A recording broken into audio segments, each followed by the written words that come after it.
I Bene Israel o Shanivar Teli sono i figli di Israele, una comunità o casta, se volete, che vive in India tra Bombay, Kolkata, Delhi e Ahmedabad. Secondo le loro tradizioni più antiche, i Bene Israel discenderebbero dagli ebrei che si sarebbero sottratti alle persecuzioni siriane in Galilea nel 175 a.C., fuggendo lungo quella rotta allora seguita dai mercanti di tutto il Mediterraneo, ovvero durante la rivolta dei Maccabei contro il Seleucide Antioco IV Epifane, nonostante taluni suoi appartenenti più conservatori affermino addirittura di discendere da una delle 10 tribù perdute di Israele. Uno studio genetico condotto in anni recenti e pubblicato sulla rivista Nature nel gennaio del 2016 sembra confermare, almeno in parte, la tradizione di un loro arrivo nelle coste indiane ad almeno 1500 anni fa, in concomitanza proprio con la persecuzione di Antioco IV e confermando, almeno in parte, le loro leggende.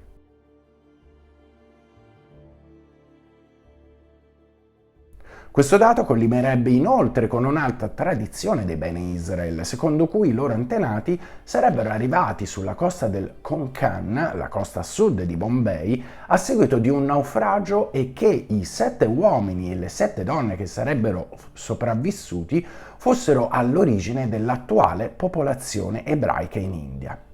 A suffragare la loro antichità nel continente indiano troviamo anche lo stesso filosofo medievale Maimonide, che li menziona in una sua lettera. Dal punto di vista fenotipico o fisico, questa comunità è del tutto simile agli abitanti del Maharashtra, il che indica come nei secoli si siano uniti alla popolazione locale, della quale condividono anche l'abbigliamento, gli usi e alcuni costumi.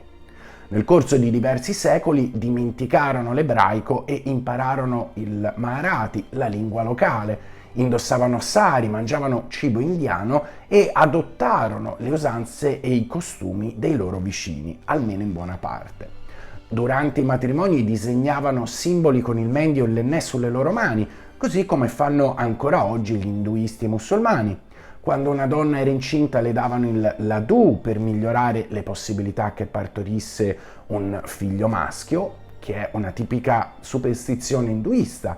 Le spose indossavano il sari e un copricapo floreale definito sera, come fa la gente del posto. Questo forte grado di assimilazione porta a ritenere che, nonostante le diversità religiose, la comunità possa risiedere in India da molto tempo, a testimonianza del forte spirito di integrazione e tolleranza che questo paese, l'India, ha sempre avuto. Gli studi genetici che abbiamo citato prima confermano senza ombra di dubbio che questa comunità risieda in India da almeno 1500 anni. La documentazione e la ricerca storica comprovano che già nel Medioevo mercanti ebrei provenienti dall'Europa viaggiarono fino all'India per i loro commerci. Purtroppo però non è stata ancora trovata una prova definitiva di sedi commerciali ebraiche permanenti in Asia medio-orientale prima della nascita di Cristo.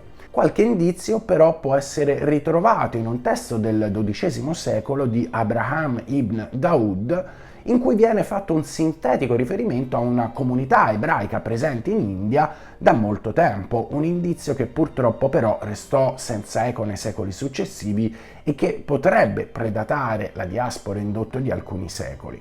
Come accennavamo, i Bene Israel furono riscoperti, identificati come ebrei da alcuni mercanti provenienti da Baghdad solo nel XVIII secolo, quindi in tempi veramente recenti. L'evento portò gli ebrei di Calcutta, i Baghdadi appunto, e quelli di Cochin a provvedere ad una loro educazione religiosa, laddove nel corso dei secoli le originarie conoscenze si erano evidentemente annebbiate e forse anche amalgamate con gli usi e i costumi locali indiani.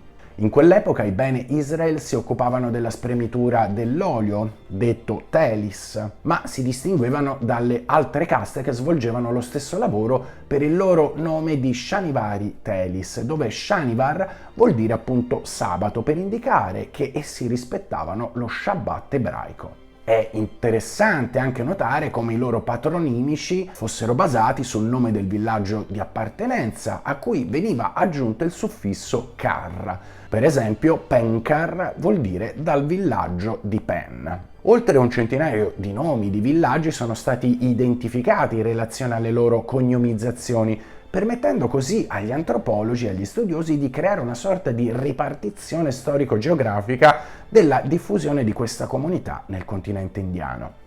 Quando nel XVIII secolo i Bene Israel entrarono nuovamente in contatto con gli ebrei di Cochin e con i Baghdadi, che appunto, come dice il loro nome, provenivano da Baghdad e alcuni di quali in quel periodo si stavano insediando a Calcutta, avevano perso, come abbiamo visto, molte delle loro antiche usanze, conservandone però solo alcune. Vediamole. Non avevano rabbini, ma capi religiosi ereditari provenienti da specifiche famiglie, tra cui i Giradkar, i Rajpurkar e gli Shapurkar, che erano chiamati Kaji.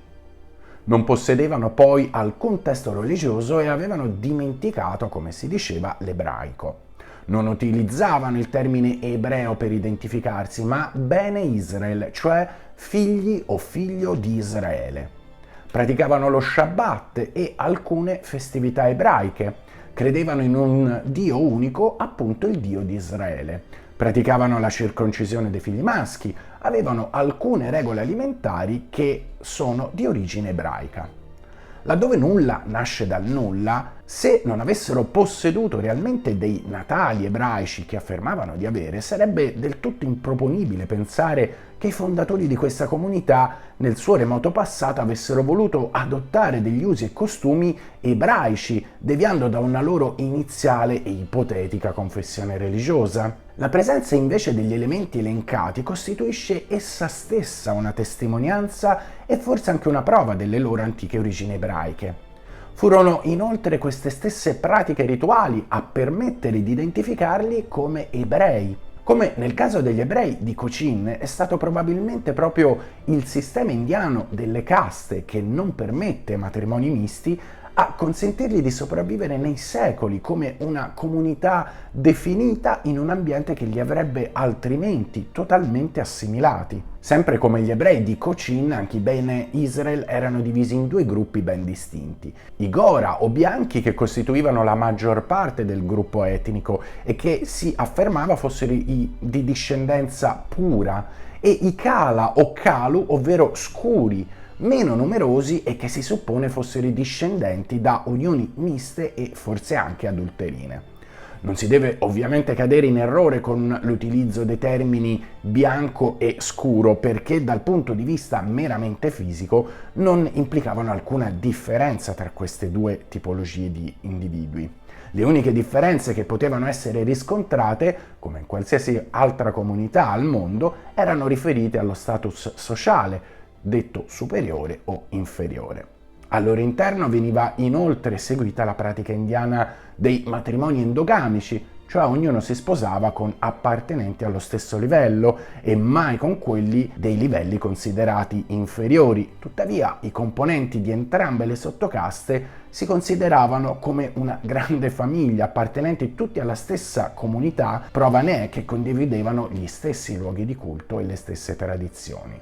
Grazie agli ebrei di Cochin, dal XIX secolo, i Bene Israel ebbero importanti contatti anche con la comunità ebraica sefardita dello Yemen, da cui gli stessi Cochin dipendevano come fonte primaria per le loro pratiche e regole religiose. Tali contatti portarono alla progressiva perdita di rilievo, fino alla loro definitiva scomparsa, dei Kaji, gli antichi capi comunità che nominavamo prima.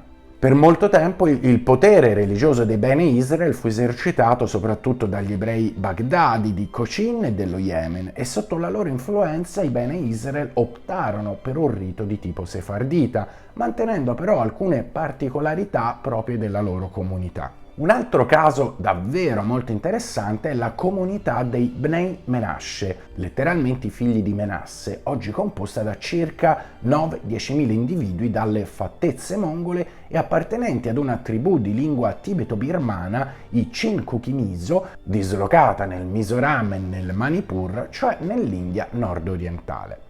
Il loro nome nacque ad opera del rabbi Eliyahu Aviceil, che dal 1979 visitò più volte i loro villaggi per riportare questa gente all'ortodossia ebraica nelle pratiche e nelle regole del culto. Nel marzo del 2005 invece Shlomo Amar, uno dei 2 rabbini capi di Israele, quindi una figura di altissimo livello, riconobbe ufficialmente la comunità e negli ultimi 20 anni quasi 2000 fra loro hanno compiuto l'Aliyah. Con il termine Aliyah, letteralmente pellegrinaggio, mi scuserete per le pronunce, si intende il ritorno in terra di Israele di individui o comunità che vivono al di fuori dei suoi confini. Dal punto di vista storico, nonostante avessero conservato le loro tradizioni più antiche per secoli, nel XIX secolo la comunità era stata convertita a forza dai missionari anglicani, ma già agli inizi degli anni 70 del XX secolo molti erano tornati all'ebraismo originario. Cosa contraddistingue e rende però così particolare questo gruppo? Ce lo dice una ricerca genetica sul DNA mitocondriale compiuta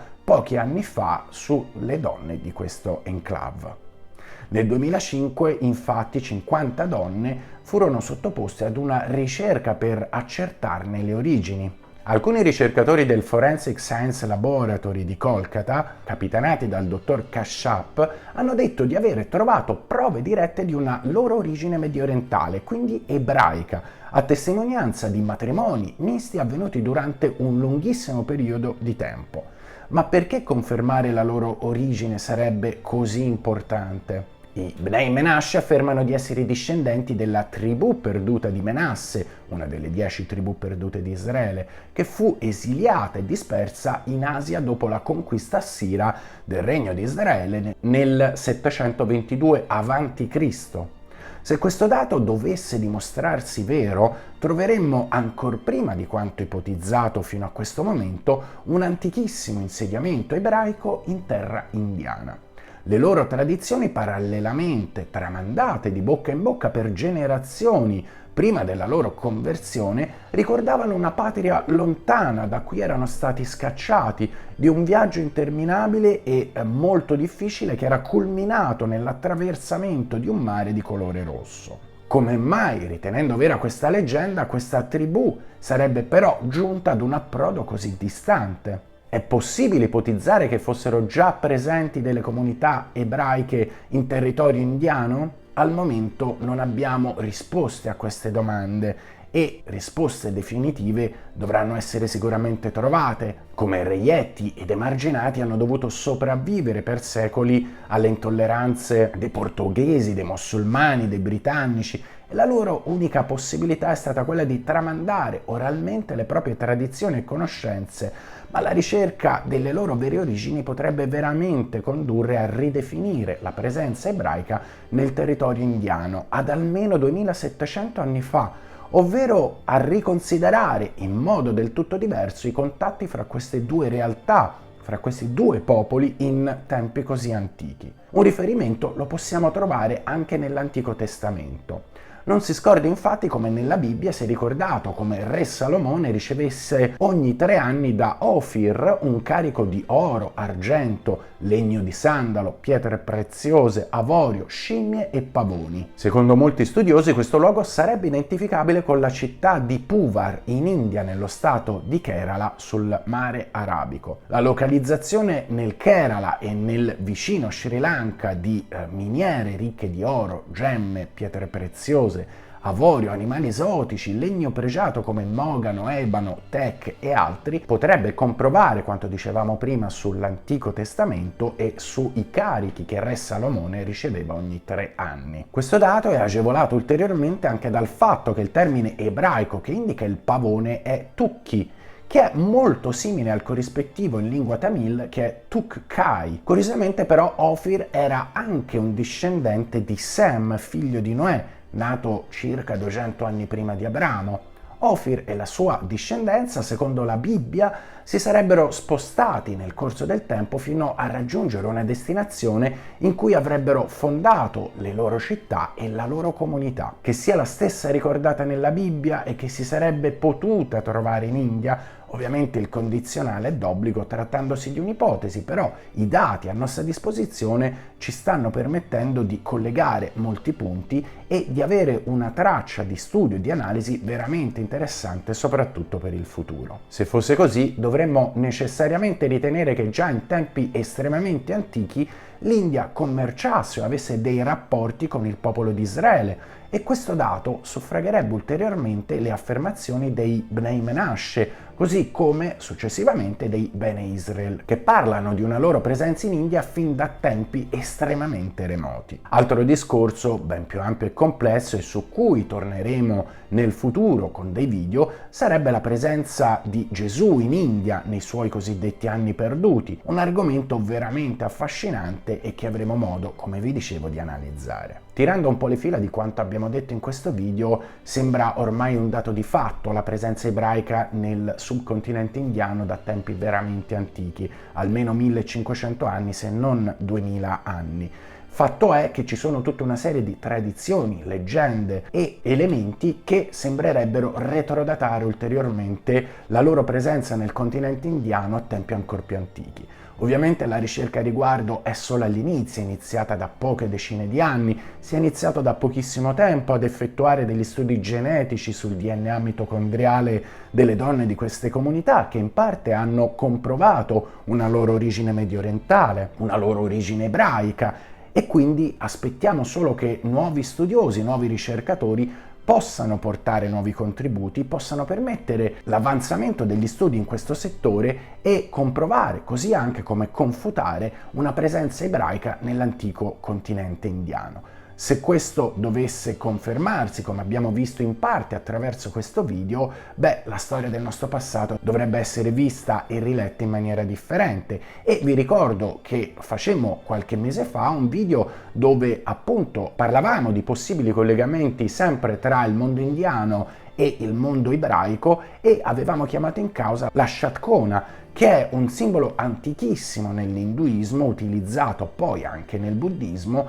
e che viene acquisito solo in tempi molto recenti dal popolo ebraico e che conosciamo come Stella di David. Quindi ci sono veramente tantissimi elementi, tantissimi fattori che potrebbero portarci a parlare di un vero collegamento, di un vero rapporto tra civiltà fin da tempi estremamente antichi, distanti almeno un paio di migliaia di anni se non oltre. Solo il tempo ci permetterà di comprendere e capire quali e quanti sono stati questi rapporti e di rileggere sotto un'ottica diversa l'antica storia del popolo ebraico e gli antichi rapporti che ci furono tra l'India e il mondo della Palestina.